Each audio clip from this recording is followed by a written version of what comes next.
Hello everyone, welcome to our YouTube channel. तो आज के पार्ट में हम डिस्कस करेंगे सीटेट 2021 जनवरी मैथ्स पेपर 2। मैथ्स के जो 30 क्वेश्चंस थे उनको हम कंप्लीट डिस्कस करेंगे। मैथ्स की पेडागोजी और सॉल्यूशन सारे क्वेश्चन ही हम डिस्कस करते जाएंगे। एक आप में से एक स्टूडेंट की बहुत ज़्यादा डिमांड आ रही थी कि सर प्लीज़ ये वाला पेपर डिस्कस करा दीजिए, तो मैं ये पेपर लेकर आया हूँ। कंप्लीट डिस्कस करेंगे। हालाँकि मैंने 2011 से लेके 2019 तक सारे क्वेश्चन पेपर डिस्कस करा दिए थे। ये 2021 वाला छूट गया था, तो हम इसे भी अब कंप्लीट कर लेते हैं। ठीक, तो स्टार्ट करते हैं क्वेश्चन नंबर फर्स्ट के साथ। क्वेश्चन जो है वो थोड़े से कैलकुलेटिव है, बाकी इजी ही हैं, ज़्यादा टफ क्वेश्चंस आए नहीं थे। फर्स्ट क्वेश्चन की बात करें तो ये वैल्यूज दी हुई है, इसे हमें इसको सिंप्लीफाई करना है। तो इसे सिंप्लीफाई करने के लिए हमें कोई ज़्यादा एफर्ट करने की जरूरत नहीं है। इन सबको तो आप ऐड कर दोगे, 0.139 प्लस 0.75 प्लस 2.105। इन्हें जब हम ऐड करेंगे तो इन सब का एडिशन आ जाएगा हमारा 2.994। और यहाँ पर हमको इसका मल्टीप्लाई करना है, 0.001 का मल्टीप्लाई करना है 1.1 के साथ। जब इसको 1.1 के साथ आप मल्टीप्लाई करते हो तो हमारा आंसर आता है यहाँ से -1.1011 और इक्वल में चल रहा होगा 2 - k। ठीक है, इन दोनों को जब हम माइनस करेंगे तो कितना बचेगा, ये बचेगा हमारा 9289। एक मिनट इरेज कर देता हूँ, थोड़ा सा एरर हो गया। ये बचेगा हमारा माइनस करने के बाद 1.8929 इज इक्वल टू 2 - k। के यहाँ आएगा, 2 - 1.8929 करोगे तो जब हम इसे माइनस कर रहे होंगे तो यहाँ पर 1 बचेगा, 7 बचेगा, 0 बचेगा, 1 बचेगा, 0 बचेगा। तो हमारा आंसर हो जाएगा ऑप्शन नंबर थर्ड, 0.1071। तो ऑप्शन नंबर थर्ड हमारा राइट आंसर रहेगा। ये सिंपल सिंप्लीफाई वाला क्वेश्चन था, तो इसे जस्ट सिंप्लीफाई करना था। बट दिक्कत यहाँ पर क्या आती है, क्योंकि डेसिमल्स था, मल्टीप्लिकेशन था, फिर माइनस करना था, तो वहाँ पर आप मिस्टेक कर सकते हो। ठीक है, बस थोड़ी सी आपको सावधानी बरतना पड़ेगी क्वेश्चन को सोल्व करते टाइम। क्वेश्चन नंबर 32 की बात करें कि a बराबर -3/4 है, b बराबर 5/6 है, देन विच सॉरी तो निम्न में से कौन सा a और b के बीच स्थित नहीं है। कौन सा a और b के बीच स्थित नहीं है ये बताना है। इसको सोल्व करने की सबसे आसान टेक्निक ये है कि इसे आप डेसिमल में चेंज कर लोगे तो 0.4728 और 4 पंजे 20 हो जाएगा। और 5/6 को जब आप डेसिमल में चेंज करोगे तो ये आपका 0.6 कितना होता है आपका 8 सिंह 48, फिर बचेगा आपका 2, तो 8 6 18 और 6 18 इस तरह से चलता रहेगा। तो हमें बस ये देखना है कि -0.75 एंड 0.83 के बीच में कौन कौन से आ रहे हैं। जो नहीं आएगा वो हमारा इसके बीच में लाइन नहीं करेगा। 0 तो इसके बीच में आएगा ही, क्योंकि माइनस से प्लस की तरफ जाओगे तो 0 तो बीच में मिलेगा ही। इसको जब हम सोल्व करते हैं तो -0.5 -0.5 0.7 एंड 0.8 के बीच में आ जाएगा। 0. इसकी बात करते हैं तो जो हो जाएगा 5 चौको 22, 0.4 भी इसके बीच में आ ही जाएगा। इसको डिवाइड करोगे तो कितना हो जाएगा, ये 70 हो जाएगा। तो 9 7 63, 3 बचेगा, 9 7 63, 0.77। देखिए माइनस का यहाँ पर चल रहा है माइनस का 0.75 और यहाँ पर आ रहा है माइनस का 0.77। तो 75 के ऊपर पहुंच जाएगा 0.77। ठीक है, बीच में तो नहीं आएगा। तो राइट आंसर ऑप्शन नंबर 4 ही हो जाएगा। ये वैल्यू जो है वो बीच में नहीं आ रही है, बाकी तीनों वैल्यूज ऐसी है जो इसके बीच में लाई कर रही हैं। आगे हम बात करते हैं क्वेश्चन नंबर 33 की। बहुत अच्छा क्वेश्चन है, यानी इसे हम गजब का क्वेश्चन बोलेंगे। इसमें आप ऐसी मिस्टेक्स कर सकते हो कि आप सोच नहीं सकते। जैसे हम इस क्वेश्चन की बात करें तो इस क्वेश्चन में बोला गया कि product of 1.7 into 10⁴ and 12.5 into 10⁻⁻6 is expressed in the standard form as k into 10⁻n. The value of 2k plus n is 2k plus n की वैल्यू क्या होगी अगर हम इन दोनों का मल्टीप्लाई करते हैं। तो इसमें तो पहले आप 1.7 इंटू 12.5 कर लीजिए कि इन दोनों का मल्टीप्लाई करने पर कितना आएगा। इन दोनों का अगर मल्टीप्लाई करेंगे तो 17 पंजे 85 2 1 2 ये आएगा इनका मल्टीप्लाई करने के बाद। ठीक है, इनटू में क्या चल रहा होगा, इनटू में 7 के साथ 10 की घात 4 और 10 की घात -6 का भी गुणा होगा। गुणा में आप जानते हो घातें जुड़ जाएंगी, तो घातें जुड़ने के बाद ये बचेगा 10⁻⁻², यानी कि 10 की घात -2। ठीक है, जब भी हम इन एक्सप्रेशंस को डेसिमल्स में लिखते हैं, जो मेन रूल हमारा ये बोलता है कि एक डिजिट के बाद डेसिमल होना चाहिए। जब डेसिमल एक डिजिट आगे आती है, डेसिमल एक डिजिट आगे आती है तो 10 की पावर बढ़ जाती है। जब डेसिमल एक डिजिट आगे आती है तो 10 की पावर बढ़ जाती है। तो हम जब इस डेसिमल को यहाँ पर लेकर आएंगे 2.125, तो 10 की पावर 1 बढ़ जाएगी, -2 की जगह कितनी हो जाएगी, -1। शायद आपको ये जानकारी होगी, अगर आप मैथ से पेपर दे रहे हो तो माइनस में जो नंबर बड़ा होता है उसकी वैल्यू कम होती है और माइनस में जो वैल्यू छोटी होती है उसकी वैल्यू बड़ी होती है। अगर आप इसमें +1 करोगे तो -1 मिलेगा।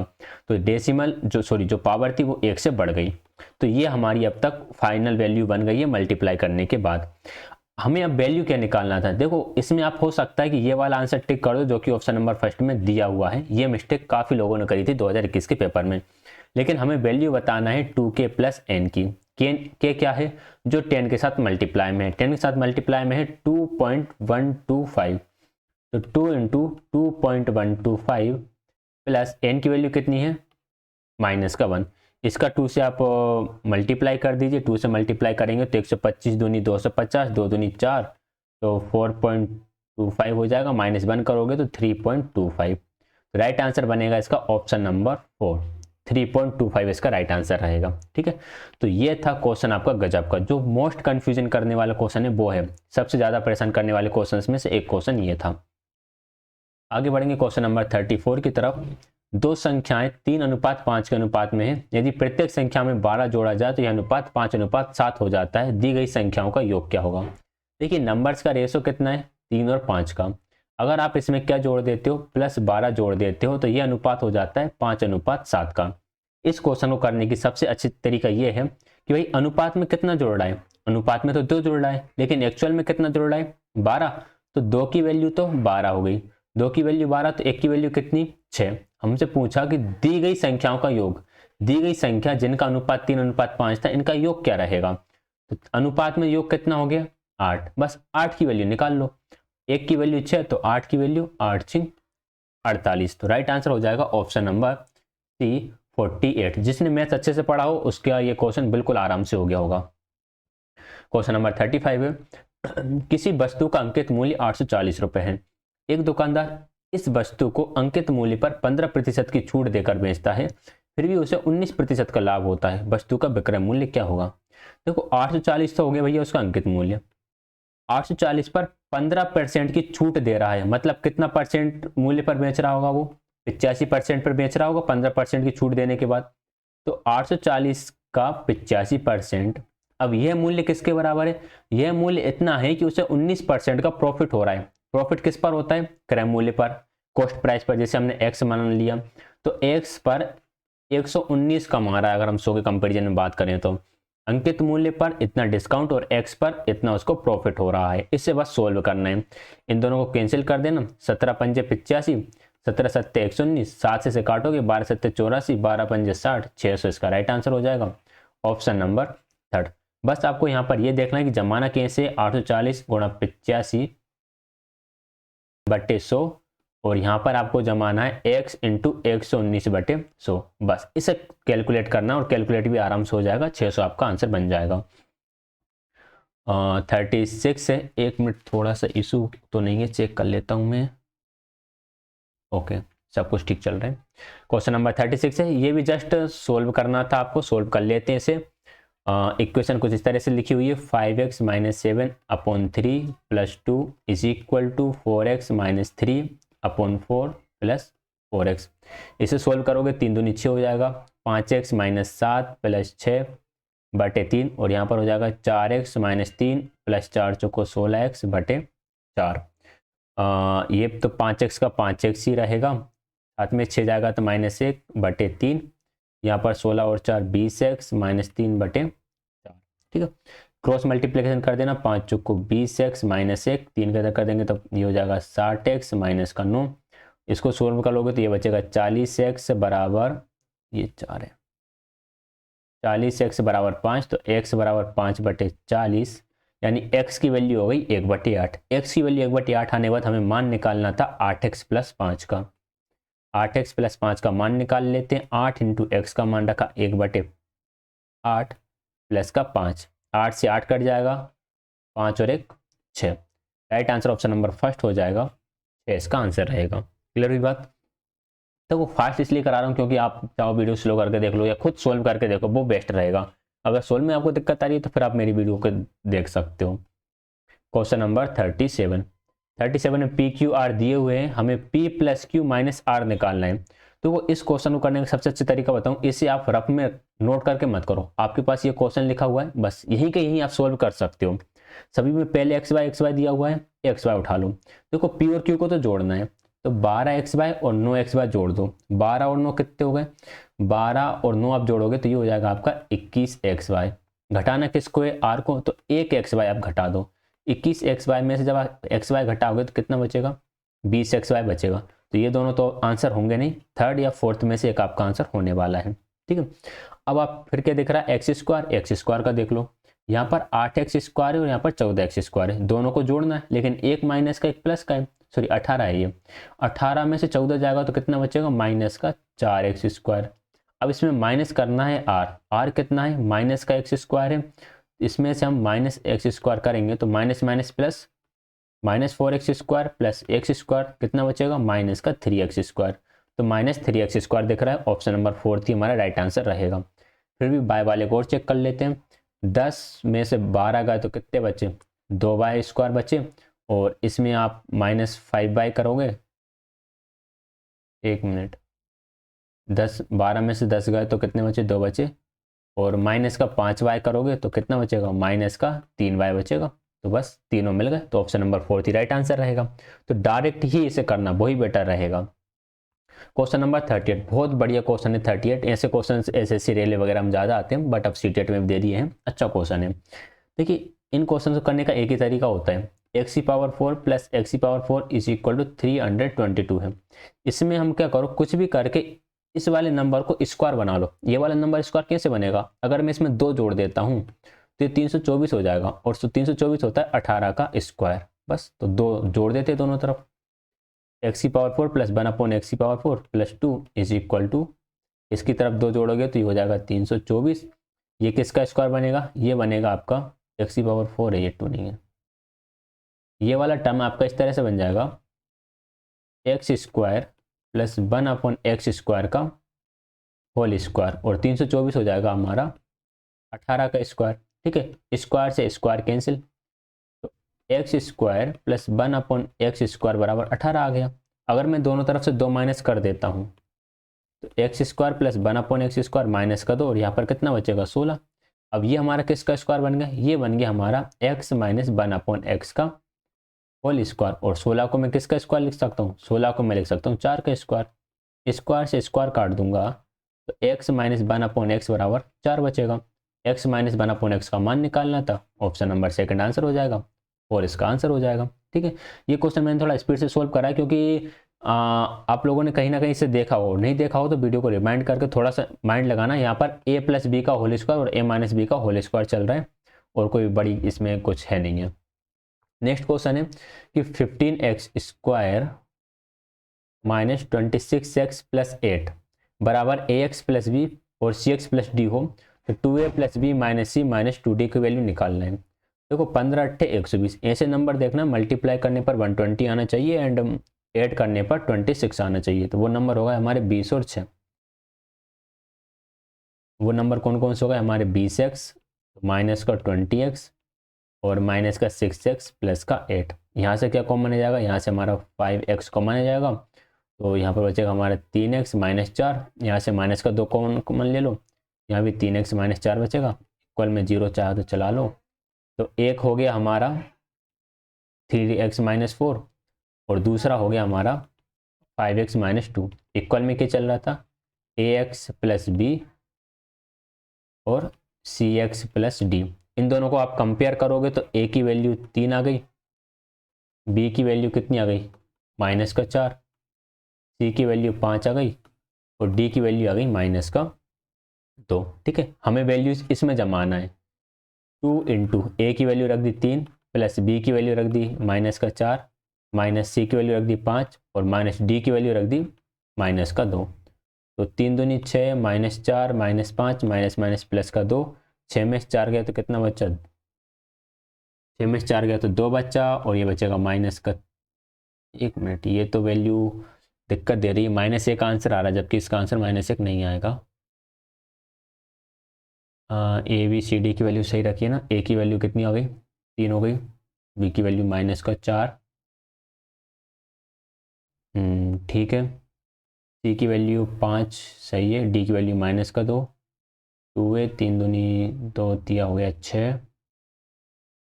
नो, इससे तो -1 बन रहा है लेकिन इसका -1 नहीं बनना चाहिए। 1 मिनट देखो, मुझे लग रहा है मैं यहाँ पर किसी प्रकार की कोई गलती कर रहा हूँ। अच्छा 2D है, okay okay okay okay okay, 2D है 2D है 2D है 2D है, तो इसमें एक 2 का मल्टीप्लाई और होगा। ये हो गया 6 -4, ये कर लो -9, 2 दूनी 4 कर लो, 6 4 10 -9 बराबर 1। तो right answer option number second बचेगा। ठीक है, इस 2D को नहीं देखा मैंने, सिर्फ डी के लिए लगा दिया था। तो राइट आंसर 1 हो जाएगा। क्वेश्चन नंबर 40 है। इस क्वेश्चन एक ट्रिक बता दूंगा, वैसे आप करोगे तो ये क्वेश्चन आपका कभी गलती नहीं होगा। त्रिभुज एबीसी और त्रिभुज डीईएफ में ए बी बराबर ई एफ है, बी सी बराबर डी ई है और सी ए बराबर एफ डी है। तो कौन सा कंडीशन इसमें बनने वाली है? तो इसके लिए सबसे पहले तो आपको 2 त्रिभुज बनाना है। ठीक है भाई, 2 त्रिभुज बना लेते हैं। इसका नाम हो गया ए बी सी, इसका नाम हो गया डी ई और एफ। ठीक है, इन्हें अब क्या क्या दे दिया, ए बी की भुजा किसके बराबर है, ई एफ के। ए बी भुजा ई एफ के बराबर है। बी सी भुजा बराबर है डी ई के, तो ये बी सी भुजा डी ई के बराबर है। और सी ए भुजा बराबर है एफ डी के, सी ए भुजा एफ डी के बराबर है। अब आपको 1 2 3 की तरफ मूव करते हुए लिखना है। तो यहाँ पर ट्राइंगल ए बी सी आ गया, तो सब में A B C A B C A B C है। यहाँ पर भी आपको मूव करना है किस तरह, 1 2 3 के हिसाब से मूव करना है। तो 1 2 3, 1 2 3 के हिसाब से मूव करोगे तो आप कहाँ से चल रहे हो, एफ से चल रहे हो, फिर ई पे जा रहे हो और डी पर पहुंच रहे हो। तो एफ ई डी वाला आंसर होगा। एफ ई डी वाला ऑप्शन नंबर सेकंड देखा, ऑप्शन नंबर सेकंड आपका आंसर हो जाएगा। ऐसे डायग्राम बनाना, लाइन खींचना, और जैसे यहाँ पे 1 2 3 के हिसाब से जा रहा है तो एबीसी मिल रहा है, ऐसे ही आप 1 2 3 के हिसाब से चल जाना तो एफ ई डी मिल जाएगा। एफ ई डी आपका आंसर हो जाएगा। आगे बढ़ेंगे क्वेश्चन नंबर 41 की तरफ। क्वेश्चन नंबर 41 है, निम्नलिखित में से कौन सी एक समकोण त्रिभुज की भुजाएं हो सकती हैं? विच of the following can be the side of a right angle triangle. देखिए, इसके लिए एक तरीका ये होता है कि हमें एक फॉर्मूला पता हो, कर्ण स्क्वायर बराबर लंब स्क्वायर प्लस आधार स्क्वायर। सबसे बड़ी भुजा को कर्ण मानो, बाकी दोनों में से किसी एक को लंब एक को आधार मानो और सोल्व कर लो, जो इक्वल आ जाए वही समकोण त्रिभुज की भुजाएं हो सकती हैं। ठीक है, और एक ट्रिक भी होती है, लेकिन ये ऑप्शन ऐसे दिए हुए हैं, इसमें कोई सी भी ट्रिक नहीं लग रही है, बड़े छांट छांट के ऑप्शन दिए हुए हैं। तो इसके लिए आपको कुछ ट्रिपलेट्स पता होना चाहिए। जैसे 20 से जो ट्रिपलेट बनता है, 20 से जो ट्रिपलेट बनता है उसमें 20 आता है, 21 आता है और 29 आता है, लेकिन इसमें 20 21 था फिर 31 दे दिया था, तो ये गलत हो गया। 35 से जो ट्रिपलेट बनता है उसमें 35 आता है, 56 आता है और 65 आता है, लेकिन यहाँ पर 35 77 88 है, ये नहीं बनेगा। 15 से जो ट्रिपलेट बनता है उसमें 15 आता है, 36 आता है और 39 आता है, लेकिन यहाँ पे 15 32 और 57 दे दिया, ये गलत हो गया।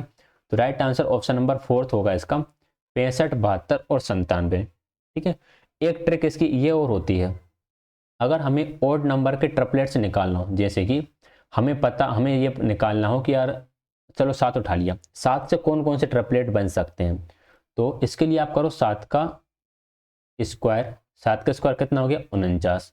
49 को कर दो आधा, 49 का आधा करोगे तो कितना आ जाएगा, 24.5। 24.5 से ऊपर जाओ 24, नीचे जाओ 25। तो एक ट्रिपलेट होता है 7 24 और 25 का।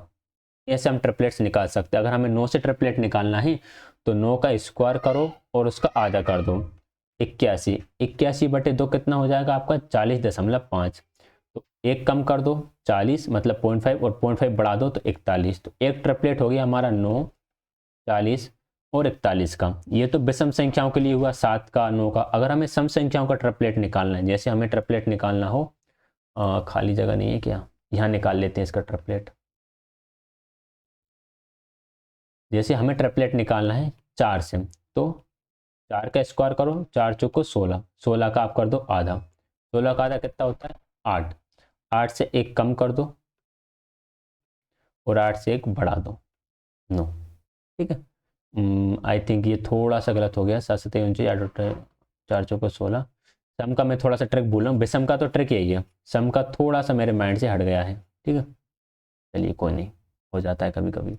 तो विषम में हम इस नंबर से किसी भी और नंबर के हम ट्रिपलेट्स निकाल सकते हैं। आगे बढ़ेंगे हम 42 की तरफ। किसी बहुलक के 7 फलक 10 शीर्ष हैं, इस बहुलक के किनारों की संख्या कितनी होगी? The number of edge of a polyhedron which has 7 faces and 10 vertices. इसके लिए एक फॉर्मूला होता है, वो फॉर्मूला आपको याद होना चाहिए। F plus V is equal to E plus 2। F मतलब कि फलक जो कि 7 है, बी मतलब वर्टिसेस यानी कि शीर्ष 10 है, ई निकालना है प्लस 2। 10 और 7 17 बराबर ई प्लस 2, 2 यहाँ जाके माइनस होगा तो ई बराबर आ जाएगा 15। ऑप्शन नंबर 3 राइट आंसर हो जाएगा। क्वेश्चन नंबर 43 की तरफ चलेंगे। In triangle A B C the side A B is produce to E and side C A is produce to D. If angle B A D is equal to 125 degree and E B C is equal to 100 degree then which of the following is true. देखिए इन्होंने ये बोला है, अच्छा question है। ये एक triangle है ए बी सी, इसमें जो ए बी साइड है उससे आगे प्रोड्यूस करा है। देखो ए बी को नीचे की तरफ प्रोड्यूस करेंगे, नीचे की तरफ ही क्यों बढ़ा रहे हैं? क्योंकि बाद में ए से बी तक नाम लिखा हुआ है तो ए से बी ही बढ़ेगी, और यहाँ से ए से सी नाम दिया हुआ है तो मतलब सी से ए नाम दिया हुआ है तो लाइन सी से ए बढ़ेगी इस तरह से। ठीक है, एंगल बी ए डी, इसको कहाँ तक बढ़ाया? डी तक बढ़ा दिया है। थोड़ा सा ऊपर ले लूँगा इसको।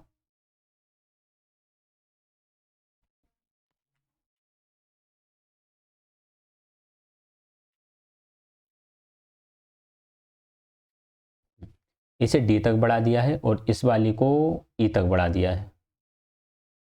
एंगल बी डी ई 125 है, ये वैल्यू 125 हो जाएगी। एक मिनट, सी ए को डी तक बढ़ाया है, क्वेश्चन पढ़ने में गलती कर दी। चलो कोई नहीं, ए बी को ई तक बढ़ाया, ए बी को ई तक बढ़ाया और इसको डी तक बढ़ाया है। चलो, एंगल बी ए डी 125 है, बी ए डी ये एंगल 125 हो गया, और ये वाला एंगल ई बी सी हो गया 100। देखो ये 125 है, इसको 180 में से घटाओगे तो ये एंगल कितना बचेगा? ये एंगल हमारा 55 बचेगा। इसको हटाओगे तो 180 में से तो ये तो 80 बचेगा। ये एंगल कितने का आ गया? 45 का। बस अब सारे ऑप्शन आपके सोल्व हो जाएंगे। A B C is isosceles triangle, समद्वि बाहु मतलब दो भुजाएं बराबर हैं। जब तीनों एंगल ही अलग अलग हैं तो दो भुजाएं बराबर नहीं हो सकती।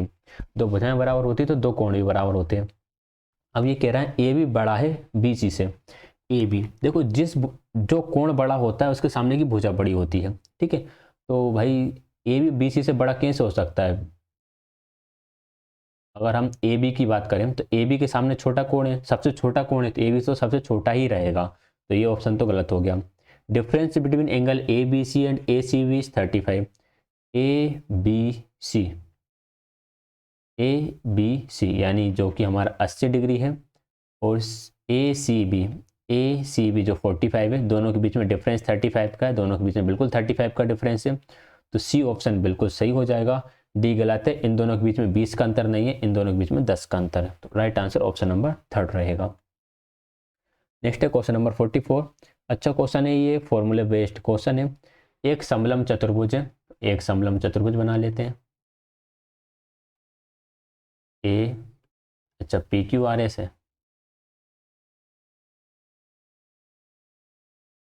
अरे इरेजर आ जाओ।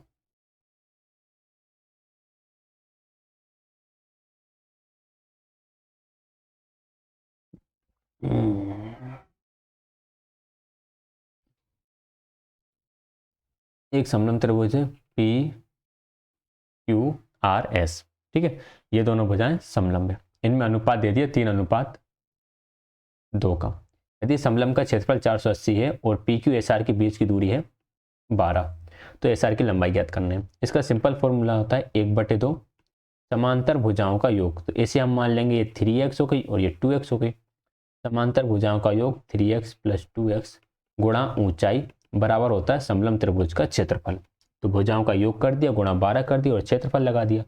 2 से इस 12 को काट दो, 6 3 2 5x 6 5 30x बराबर 480।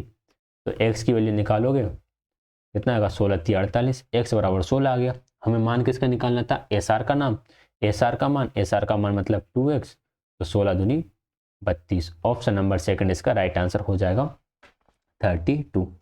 आगे बढ़ते हैं नेक्स्ट क्वेश्चन की तरफ। क्वेश्चन नंबर है 45। A rectangular sheet of paper 88 centimetre by 10 centimetre is folded without overlapping to make a cylinder of height 10 centimetre. देखो इस तरह से हमारे पास क्या है, एक शीट है जिसकी लंबाई 88 है और हाइट है 10। इसको बिना ओवरलैप किए एक सिलेंडर बनाया, यानी इसको यहाँ से ऐसा फोल्ड करा इस तरह से और फोल्ड करके सिलेंडर बना दिया 10 सेंटीमीटर हाइट का। तो भाई ये हमारा सिलेंडर बन गया जिसकी हाइट हो गई 10 सेंटीमीटर। अब ध्यान रखिएगा, जब भी रेक्टेंगल को मोड़कर सिलेंडर बनाया जाता है तो ये जो साइड होती है ये बन जाता है इसका पैरामीटर। जो नीचे वाला वृत्त है ना, इसका पैरामीटर बन जाता है ये। ओके, अब ये पैरामीटर है तो यहाँ से हम त्रिज्या निकाल सकते हैं, क्योंकि वृत्त का परिमाप जो होता है उसका फॉर्मूला होता है 2πr बराबर 88। तो 2 × 22/7 गुणा r बराबर 88। r का मान निकालोगे तो 88 × 7/2 गुणा 22, तो r बराबर आ गया हमारा 14। अब r आ गई हमारे पास 14, ऊंचाई दी हुई है, बेलन की धारिता निकालना है लीटर में। तो इसके लिए पहले बेलन का आयतन निकालना पड़ेगा। बेलन का आयतन होता है πr²h, πr²h। पाई का मान 22/7, r² तो 14 × 14 और h कितना है 10। 7 से काटोगे 2 बार, 22 दूनी 44 गुणा 140, तो ये आ जाएगा 6160। ठीक है, लेकिन 6160 आया, ये सेंटीमीटर क्यूब में आया। सेंटीमीटर क्यूब को लीटर में चेंज करने के लिए उसे 1000 से भाग देना होता है। तो 6160 को हम भाग देंगे 1000 से, तो हमारा आंसर बनेगा 6.16 litre. Option number second right answer हो जाएगा 6.16। ठीक है, 46 है। The volume of a cube is 2197 centimetre. जो क्यूब का वॉल्यूम है वो दे दिया है 2197। इसका पार्श्व पृष्ठीय क्षेत्रफल लेटरल सरफेस एरिया निकालना है। तो 2197 किसका क्यूब होता है, 2197 होता है 13 का क्यूब। आपको 20 तक क्यूब याद होना चाहिए। यहाँ से ए की वैल्यू कितनी आ गई 13। हमें निकालना है lateral surface area. Lateral surface area होता है 4a²। तो 4 × 13 का स्क्वायर, 13 का स्क्वायर होता है 169, गुणा करोगे तो आंसर आ जाएगा 676। ऑप्शन नंबर फर्स्ट इसका राइट आंसर हो जाएगा। क्वेश्चन नंबर 47 की बात करेंगे। 47 क्वेश्चन के लिए इसको थोड़ा सा मिटा देते हैं।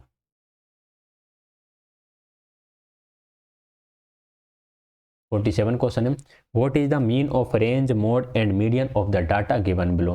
देखिए हमें इसका परिसर निकालना है, बहुलक निकालना है और माध्यक, और फिर इन तीनों का माध्य भी निकालना है। तो सबसे पहले हम निकाल लेते हैं इसकी रेंज। रेंज होती है greatest value minus lowest value, सबसे बड़ी वैल्यू और सबसे छोटी वैल्यू। सबसे बड़ा इसमें एंट्री क्या है 19 है, और सबसे छोटा क्या है, सबसे छोटा है 2। तो 19 में से 2 का कितने बचे 17, रेंज हो गई 17। फिर हम बात कर लेते हैं बहुलक, जैसे हम बोलते हैं मोड। मोड होता है जो सबसे ज़्यादा बार आया हो। सबसे ज़्यादा बार कौन दिख रहा है, 4 है, 1 2 3 बार, 4 ये सबसे ज़्यादा बार, तो मोड इसका 4 हो गया। फिर हम बात कर लेते हैं मीडियन की। मीडियन निकालने के लिए पहले इनको हमें अरेंज करना होता है बढ़ते क्रम में, यानी कि आरोही क्रम, जैसे हम बोलते हैं असेंडिंग ऑर्डर। देखिए असेंडिंग ऑर्डर में आपको सबको अरेंज करने की जरूरत नहीं है। आप काउंट कर लो ये कितने हैं, तो 1 2 3 4 5 6 7 8 9 10 11 12 13 14 15, ये टोटल कितने हैं 15। ठीक है, 15 हैं, तो 7 इधर रहेंगे, 7 इधर रहेंगे, एक बीच में रहेगा। तो बस आप स्टार्टिंग के 8 जमा लो। कितने जमा लो, स्टार्टिंग के 8 जमा लो, जो 8वां रहेगा वही आपका मीडियन हो जाएगा। ठीक है, तो हम 8 तक जमा लेते हैं। सबसे पहले 2 आ जाएगा, 3 आ जाएगा 2 बार, 4 आ जाएगा 3 बार, 5 ही हमारा 2 बार, तो शायद हो गया होगा 1 2 3 4 5 6 7 8। ठीक है, तो हमारा मीडियन कितना हो गया, 5 हो गया, मीडियन बराबर हो गया 5। अब इन तीनों का माध्य निकालना है, तीनों का माध्य निकालने के लिए तीनों को जोड़ देते हैं और उसी से भाग कर देते हैं, 3 से इसको भाग कर देंगे। एक मिनट में चेक कर लूँ किसी तरह की कोई इसमें गलती तो नहीं हो गई है। 5, अच्छा अच्छा अच्छा, 5 एक ही बार था, 6 था 2 बार, ओके ओके, 5 एक बार था फिर 6 आएगा, तो मीडियन इसमें 6 हो जाएगी। वही मुझे दिख रहा था कि एक ये 15 है, से मैंने 5 काउंट कर लिया था। ठीक है, तो मीडियन कितनी रहेगी, 6 रहेगी। 4 10 और 7 27, 27/3 मतलब कि 9। 9 right answer option number second हो जाएगा। ठीक है, मुझे ये पता कि चला मेरी गलती कहाँ, क्योंकि जब मैंने यहाँ 5 लिखा तो मैंने देखा 5 4 9, 3 से 9 तो कट गया लेकिन 17 बचा, मतलब कि कहीं ना कहीं मैंने गलती कर दी। तो ऐसे आपके अंदर भी गलती पकड़ना आना चाहिए, मतलब आप क्वेश्चन पढ़ते पढ़ते ही देख लो कि कहाँ मैंने गलती करी है। 48 है, ये पेडागोजी से क्वेश्चन आ गया है। माध्यमिक विद्यालय में 2 दशमलव वाली संख्याओं के गुणनफल की संकल्पना का परिचय देने के लिए निम्नलिखित में से कौन सी सर्वाधिक उपयुक्त रणनीति है? Which of the following is most appropriate strategy to introducing the concept of multiplication of 2 decimal number in the middle school? देख लेते हैं कौन सी संकल्प, कौन सा परिचय, कौन सी रणनीति ठीक रहेगी। कलन विधि का प्रयोग करना तो यार ठीक नहीं रहता, एल्गोरिदम मेथड का यूज करना। प्रक्रिया का चित्रात्मक रूप में प्रदर्शन करना सबसे अच्छा माना जाता है कि आप विजुअली रिप्रेजेंटेशन उसका कर सको। महत्व दिया जाना चाहिए, गुणनफल संख्याओं का बार बार रिपीटेशन तो हमें करना नहीं है। महत्व दिया जाना चाहिए, गुणनफल विभाजन का प्रतिलोम में ये कोई खास है नहीं। राइट, सबसे सही आंसर ऑप्शन नंबर सेकंड है। देखो इससे दशमलव बच्चे नहीं सीख पाएंगे, बच्चों के अंदर नहीं आएगा इतनी जल्दी समझ में कि अरे इससे तुम बताओ दशमलव से कैसे सिखा दोगे, फोर्थ ऑप्शन से। सेकंड ही सही है, आप इसको चित्रात्मक रूप से दर्शा सकते हो ग्राफ वगैरह के द्वारा, तो बच्चे से समझ सकेंगे। 49 है, निम्नलिखित में से कौन सा गणित शिक्षण का संकीर्ण उद्देश्य है? Which of the following is narrow aim of teaching mathematics? देखिए मैथमेटिक्स टीचिंग का नैरो एम जो होता है वो होता है कि बच्चे जोड़ घटाना गुणा भाग सीख जाएं, डेली लाइफ में मैथ्स को यूज कर सकें। विद्यार्थियों को सुव्यवस्थित तर्कण को प्रोत्साहित करना, ये ब्रॉड एम है। व्यापक उद्देश्य विद्यार्थियों को कथन की सत्यता और असत्यता को प्रमाणित करने की योग्यता का विकास करना, ये भी ब्रॉड एम के अंदर आता है। शिक्षा विद्यार्थियों को संख्याओं और संख्याओं पर होने वाली संक्रियाओं के संचालन में निरूपण करना। जो नंबर ऑपरेशन से, नंबर ऑपरेशन होते हैं हमारे प्राइमरी लेवल पर 4 प्रकार के, वैसे 4 प्रकार के होते हैं, जोड़ घटा गुणा भाग। इनमें महारत हासिल कर ले बच्चा इन सबको करना सीख जाए, यही होता है गणित का संकीर्ण उद्देश्य। सामान्यीकरण की क्षमता विकास करना, ये ब्रॉड एम के अंदर आएगा, तो right answer option number third हो जाएगा। क्वेश्चन नंबर 50 है, निम्नलिखित में से कौन सी योजना विद्यार्थियों को गणितीय प्रश्नों को हल करने का प्रशिक्षण देने के लिए सर्वाधिक उपयुक्त है? Which of the following is the most appropriate strategy for teaching student to solve mathematical problem? गणितीय प्रश्नों को हल करने के लिए उपयुक्त विधि क्या है? अनुमान और सत्यापन को हतोत्साहित नहीं करना है, अनुमान सत्यापन को तो प्रोत्साहित करना है। प्रारंभ में ही दिए गए प्रश्नों के समूह को हल करने के लिए आवश्यक सूत्रों की सूची उपलब्ध करा देना, ये निगमन विधि टाइप का हो गया, और निगमन विधि को हतोत्साहित या कम सही माना जाता है, आगमन को ज़्यादा सही माना जाता है। अध्यापिका को शुरू में ही समस्या के हल प्राप्त करने के चरणों की व्याख्या कर देनी चाहिए, ये भी गलत है। फोर्थ ही सही होगा फिर, तो देख लेते हैं फिर फोर्थ आखिर है क्या। विद्यार्थियों को प्रोत्साहित किया जाना चाहिए कि वे प्रश्न का बहुत से परिप्रेक्ष्यों से अवलोकन करें, बात बिल्कुल सही है। क्वेश्चन को अलग अलग पर्सपेक्टिव से देखें, क्या यार ये क्वेश्चन ऐसे सोल्व हो सकता है क्या, ये ऐसे सोल्व हो सकता है क्या, मैं ऐसे कर सकता हूँ क्या। ये 51 है, निम्नलिखित में से अशुद्ध कथन को पहचानिए कि अशुद्ध कथन कौन सा है, इनकरेक्ट स्टेटमेंट कौन सा है। गणितीय ज्ञान की संरचना में परिकल्पना की एक भूमिका है। Hypothesis have a role in construction of mathematical knowledge, बिल्कुल सही बात है भाई, हाइपोथेसिस का रोल होता ही गणित में। गणित में कल्पित तर्क प्रमुख होते हैं, भाई कल्पना की प्रधानता होती है। गणित संचारण में भाषा का प्रयोग परिशुद्ध होना आवश्यक है, बिल्कुल ठीक बात है। जो लैंग्वेज का आप यूज़ कर रहे हो वो लैंग्वेज बिल्कुल प्योर होना चाहिए, इधर उधर उसमें मिस्टेक नहीं होना चाहिए। गणित ज्ञान की रचना में अनुमान लगाना उपयोगी नहीं होता, ये बात बिल्कुल गलत है, अनुमान लगाना उपयोगी है, और हमसे पूछा गया था इनकरेक्ट, तो यही हमारा सही आंसर हो जाएगा। क्वेश्चन नंबर 52 है, विद्यार्थियों को गणितीय अधिगम का मूल्यांकन करने के लिए निम्नलिखित में से कौन सी योजना वांछनीय है? डिजायरेबल स्ट्रेटेजी क्या है बच्चों को असेस करने की? समानता के लिए सभी विद्यार्थियों को एक समान कार्य देना, एक समान कार्य देने से तो काम नहीं चलेगा। वैसे ही हो गया कि आप मछली से, बंदर से, भालू से, हाथी से, ऊंट से सबसे कह रहे हो कि पेड़ पे चढ़ो, जो पेड़ पे चढ़ जाएगा वो ही सही रहेगा क्योंकि हम सबसे एक समान काम कराएंगे। ये गलत है। विद्यार्थियों के अशुद्ध उत्तरों की उपेक्षा करना चाहिए, अशुद्ध उत्तरों को इग्नोर नहीं करना चाहिए, हमें उन पर ध्यान देना चाहिए कि बच्चे गलती कर कहाँ रहा है। विद्यार्थियों की अपने उत्तरों को समर्थन देने की क्षमता मूल्यांकन का महत्वपूर्ण आधार होती है। Students justification for their response should be an important basis of assessment, बिल्कुल ठीक बात है।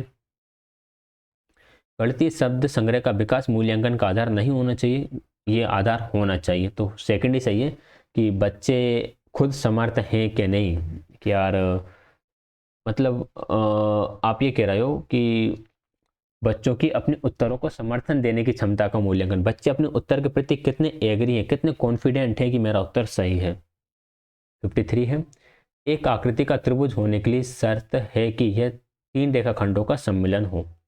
बिल्कुल ठीक है भाई, एक ट्राइंगल होने के लिए 3 रेखाखंड होने चाहिए, लेकिन 3 रेखाखंड किस तरह से होना चाहिए? 3 रेखाखंड तो किसी भी तरह से हो सकते हैं, 3 रेखाखंड को सम्मिलन हो यह तो पर्याप्त है, ये तो आवश्यक है, लेकिन यही चीज पर्याप्त नहीं है। इसके अलावा वो तीनों जुड़े हुए भी होने चाहिए, तीनों क्लोज कर्व होना चाहिए। तो फर्स्ट ही ठीक रहेगा, आवश्यक है परंतु पर्याप्त नहीं, पर्याप्त नहीं है, आवश्यक पर्याप्त दोनों ही नहीं है, दोनों ही गलत है। तो फर्स्ट इसका राइट आंसर हो जाएगा।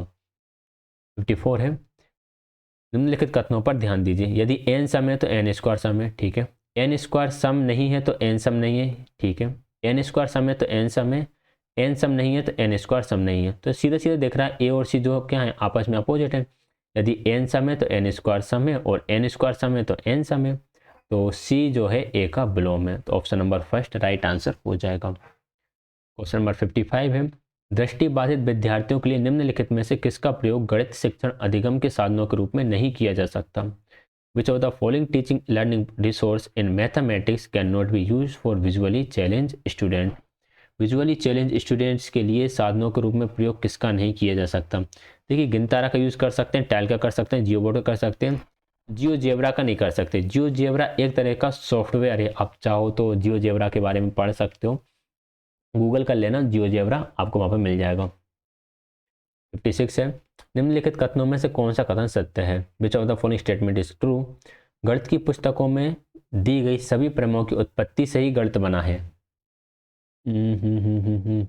56 यार कह सकते हैं, लेकिन सभी प्रमेयों की उत्पत्ति से गणित बना, ये कुछ ठीक नहीं लग रहा है। एक व्यक्ति जो अंक गणितीय परिकलन में अच्छा है वह गणित में भी अच्छा होगा, विलोमता भी सत्य है।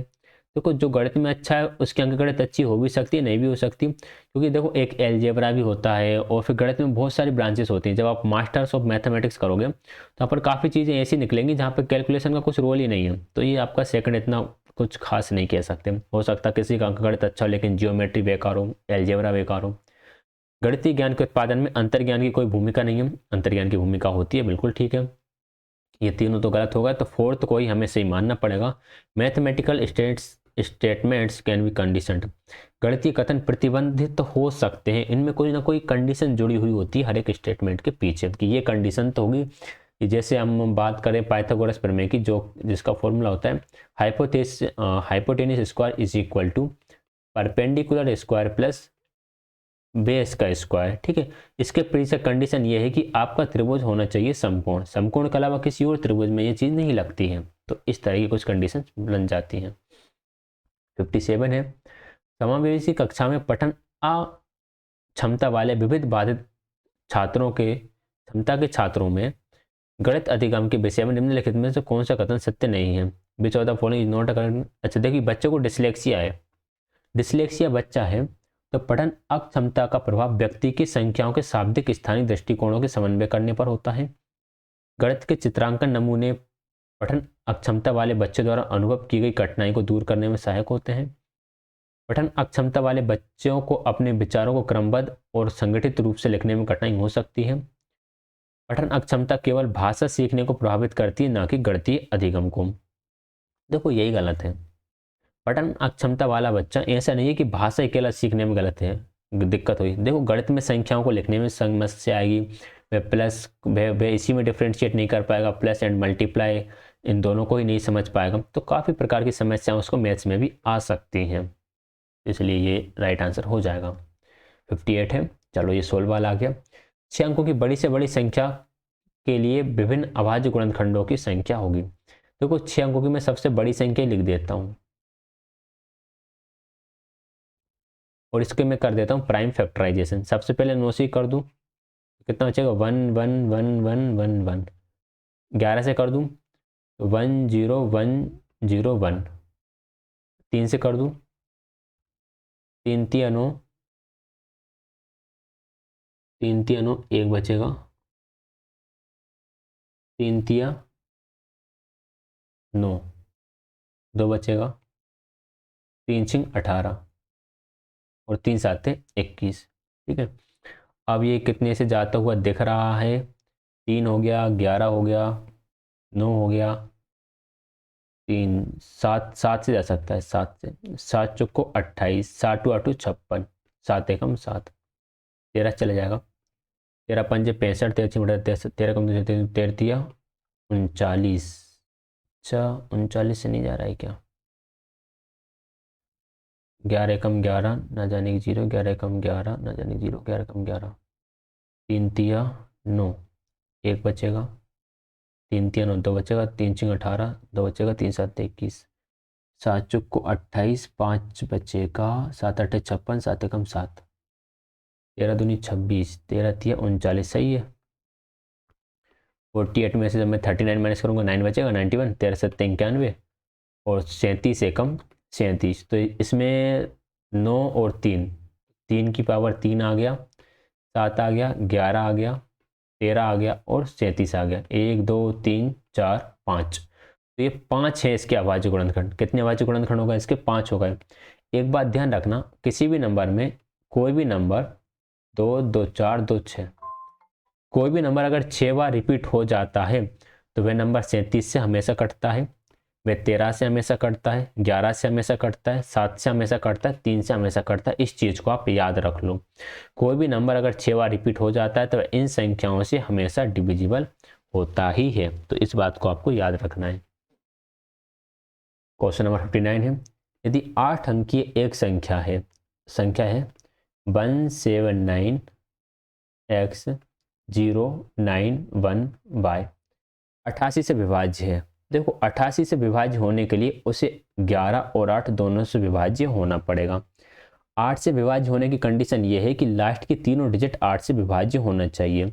तो यहाँ पर हम y की जगह ऐसा क्या रख दें कि इसमें 8 से पूरा पूरा भाग चला जाए। देख लेते हैं, 8 एकम 8, 1 बचेगा, 8 एकम 8, तो यहाँ पर बचा 3y।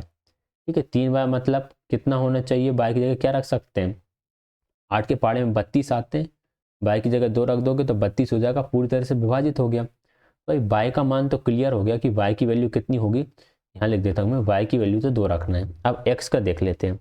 देखो 11 से विभाज्य होने के लिए जो ओड प्लेस पर नंबर्स हैं उन सबको जोड़ लो, तो 9 और 1 10 और 1 11। जो इवन प्लेस पर नंबर है उन सबको जोड़ लो। ये इवन प्लेस का नंबर होगा x प्लस वाई और ये 16।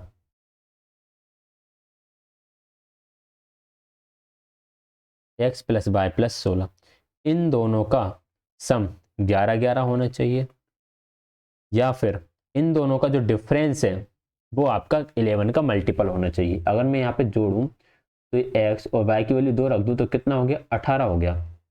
इन दोनों का डिफरेंस 11 का मल्टीपल कब होगा, जब यहाँ पर 22 होगा। अगर यहाँ पे मैं 22 कर देता हूँ तो 11 में से 22 जाएगा तो 11 बचेगा, तो ये नंबर 11 से डिविजिबल हो जाएगा। इसके लिए मुझे x की जगह क्या रखना होगा, इसके लिए मुझे x की जगह रखना होगा 4। तो x का मान 4 हो गया और y का मान 2 हो गया। हमें क्या निकालना था, x माइनस वाई। 4 में से 2 होगा तो 2 बचे, option number second right answer. ठीक है, क्वेश्चन सारे बहुत बढ़िया आते हैं स्टूडेंट, बहुत अच्छे अच्छे क्वेश्चन आते हैं, घुमा फिरा कर पूछ लेते हैं। मान लीजिए a बराबर ये, b बराबर ये, c बराबर है, तो कौन सा सही है। देखो इसके लिए सही तरीका ये बताऊं मैं आपको डायरेक्ट देखने के लिए। अब 13/14 और 11/13 लिखा हुआ है और ये बोला गया कि ये संख्या छोटी, ये संख्या बड़ी है।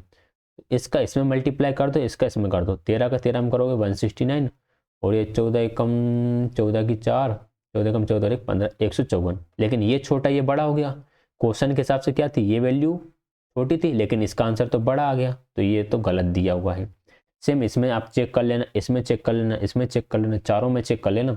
थर्ड ऑप्शन इसका राइट आंसर हो जाएगा, क्योंकि मैंने इसे चेक कर चुका हूँ इसलिए मैं आपको बता सकता हूँ। ठीक है, क्योंकि वीडियो की लेंथ भी ज़्यादा हो रही है और मैं लेट नाइट इस वीडियो को रिकॉर्ड कर रहा हूँ, क्योंकि मैंने बोल दिया था कमेंट में मैं करा दूंगा, इसलिए इसे अब आप कर लेना। तो हम इसके बाद जाते हैं सोने। अच्छा, आपको कोई भी डाउट रहे तो आप वीडियो को पहले तो एक बार और देख लेना 10 सेकंड पीछे जाकर, फिर भी डाउट रहता है तो आप उसके लिए कमेंट कर सकते हैं, मैं कोशिश करूंगा आपको समझाने की। और भाई बहुत सारी वीडियोस डली हुई हैं सीटेट को लेकर, एक बार प्लेलिस्ट में जाकर देखो, आपको बहुत सारा कंटेंट मिल जाएगा, तो वहाँ से आप अपनी तैयारी को कंटिन्यू करिएगा। ठीक है, कोई भी डाउट हो तो उसके लिए देख सकते हो, 2019 से 2011 तक सब करा रही है। कोई भी क्वेश्चन पेपर है सारे आप देख सकते हैं। टेलीग्राम चैनल ज्वाइन कर लेना, वीडियो को लाइक शेयर, चैनल को सब्सक्राइब कर देना। लाइक ज्वाइन करने के लिए आप सभी का बहुत बहुत धन्यवाद।